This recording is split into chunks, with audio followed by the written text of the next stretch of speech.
नमस्कार मंडळी. घरोघरी मातीच्या चुली या मालिकेच्या आजच्या पुढील भागात आपल्याला असं पाहायला मिळालं.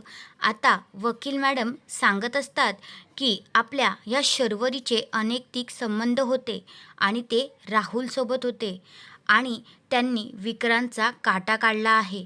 त्याच्यासोबत संबंध ठेवून त्यांना विक्रांत हा त्यांच्या आयुष्यातला काटा होता, म्हणूनच त्यांनी तो काढून टाकला आहे, असं आता त्या सरळ सरळ शर्वरीवर आरोप करून मोकळ्या होतात.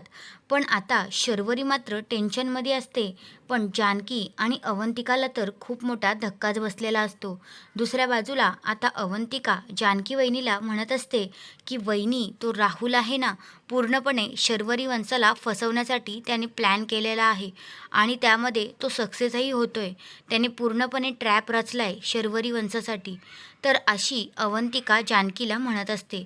तुम्हाला खरंच असं वाटतंय का शर्वरी निर्दोष असेल?